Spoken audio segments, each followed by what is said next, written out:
You're listening to the REITE Club podcast, where the focus is all about helping you grow your real estate investment portfolio and live the life you want to live. Come grow with us and join our community at thereiteclub.com. And now your hosts, Sarah Larby and Alfonso Salemi.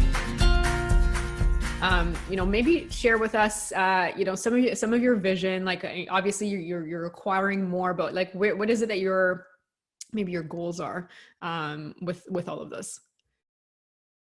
Yeah, so the next project that we definitely want to do is in South Africa. We want to do a houseboat, actually, that's going to be located right near the primate reserve, and it's going to be called Sea Monkey, and it's definitely monkey themed. So that one is in the works next for South Africa, and then here the 4 projects I've kind of got on the go are keeping me busy, but recently, my godfather showed me a bunch of beautiful drawings, concept drawings that my dad had done as an architect for this area of tiny houses that he wanted to build, which I had no idea that he was doing that. And he has them stamped and the blueprints and everything. So my dream is to build his houses as well, and just they never got realized, so I just would love to see them built. He had one that he made that was specifically designed for nudists, was commissioned, and so it was completely mirrored glass so that the nudists who lived inside could see out, but people couldn't see in. And It's hilarious, but also it needs to be made, and it's unique, and that is something that around the globe people will talk about. So yeah. I mean, sometimes you got to take a little bit of risks, and here's the thing. I think there's money to be had, but I think it's also this is also your fun money, right? So you don't want to put all of your eggs in this basket, but I think it's got the opportunity to be very lucrative.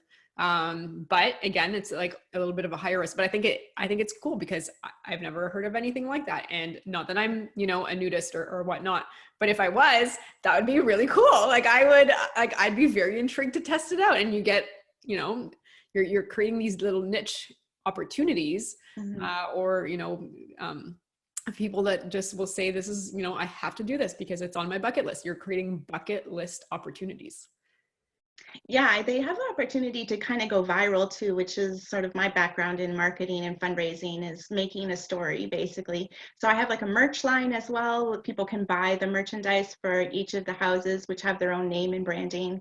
So you can have, a onesie or a sweater from my house. And that's so cool. I want the mermaid one. Yeah, it's really fun. I love this theme.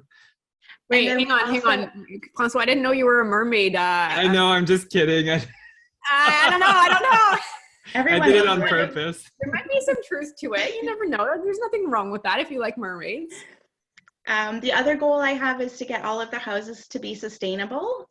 So the new construction is going in on well water and on solar, and the goal is also for the A-frame to get solar. I've had a quote in, and I just have to kind of play with the cash flow and the right timing, but I do want to convert everything over to solar. I think that's another thing that I really have been loving about becoming the kind of real estate investor that I am, is I've taken a lot of the core principles, but I really am also making a business that's based around my value system. So my value system is sustainability. It's, generational wealth for my children with disabilities. It's, adoption advocacy. So a lot of the work that I do is in the communities as well. So in South Africa, we volunteer, we give back, and we're doing just a lot of work that's in alignment with my values. So it isn't just a way for me to retire early.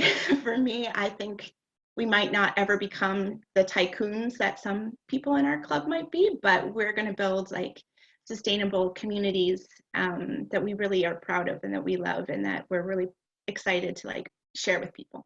I love hearing this. This is so great. This is not a contest.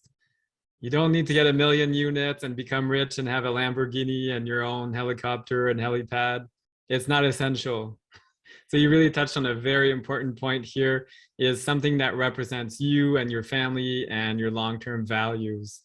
And that leads me to one of your questions. So do you have any tips to get started? Because you have quite an impressive story. short term, like short amount of time, and you've really turned it around. And how do you get started? I like not everybody's going to buy an Airstream and park it somewhere and buy the land to park it. Do you have any other tips like financing or? Yeah, so far I've done everything cash, but you definitely can get financing as a Canadian in the States.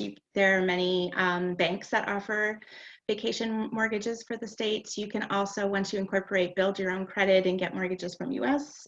So there's definitely ways you can do it. And I think that's my number one tip is, and the thing that was holding me back so long was having an Ontario mindset. So once I started looking outside of my circle of understanding and started to look at other communities, I really did see that it was possible for me to get started. And I had the equity from my marital house to get going with, but I've been mentoring other people. And one of the big things that's coming up and that I used on one of my properties as well is camping. So you can actually, in many areas, just rent out vacant land for people to bring their own RVs, their own tents. And I started that way while I was waiting for the cash flow to start the construction on the tiny house. I just rented it out as for RVs only for the summer. And it did really well. And it's so easy. And yeah, as long as your bylaws allow it, there's so many different ways now that you can really get started. Another thing I'm doing in Erin, it's a farming community where I live in Ontario, is I've started a glamping business where I talk to the farmers who want to do farm stays, and I bring the tent and the setup and do the property management. And so then I don't even have to have the land.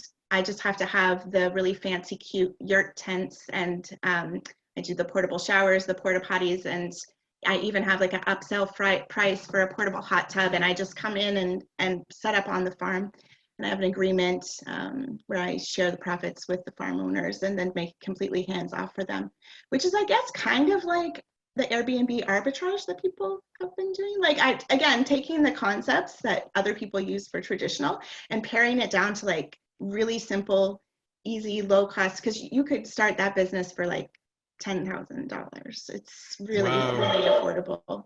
It's almost like a pop-up, a pop-up resort in a way. Yeah. This is really cool, my goodness.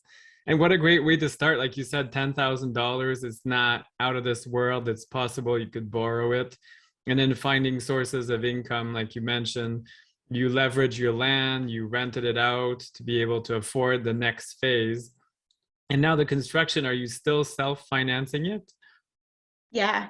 So I'm very lucky that I've partnered with a contractor who has a lot of big jobs. He's actually my real estate agent who sold me this house originally, and also an investor. So he lets me piggyback off of his bigger jobs and his team. So basically every month I tell him, like, this is my budget. This month I have $2,000, do what you can. And he just gets, like a toilet put in or like a little bit of flooring.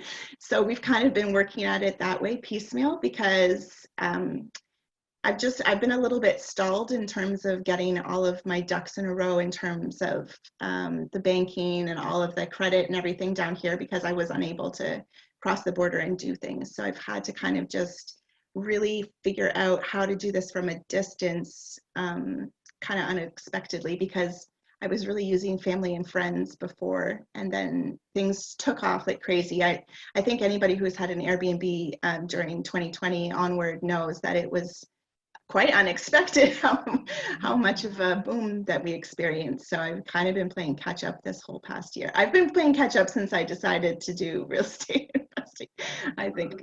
Sylvia, I think you've said so many great things. So I just want to go back to the concept that you have, because it's funny, because for our resort, because it is going to be a 5-year project, and it's just like, okay, what do we want to do year 1? What do you want to do year 2? I wish we could build them all tomorrow and everything is going to be there, because I think for ours we got approved for 15 of them, but it's not going to happen all in 1 year. But we were actually talking about the yurts and like a portable shower and a portable bathroom, and having some of that option alongside with some already built stuff. I think that's a great concept. One of the things I will say, there's and I don't know if you've heard of them or if you've worked with them, but Hip Camp Yes. is a company that if you have land and you have, it could just be a tent that they put up, or a trailer that they can come on, or you might have the trailer, or you might have the tent, or you might have the glamping tent. It's like an Airbnb for camping and for land. And I think that like that's a really, really cool new company that I think is going to really grow like wildfire over over the next few years. Thanks for listening to the REITE Club podcast and joining our community of real estate investors online at thereiteclub.com, where the focus is about helping you grow. We look forward to seeing you again next week. Thanks from your hosts, Sarah Larby and Alfonso Salemi.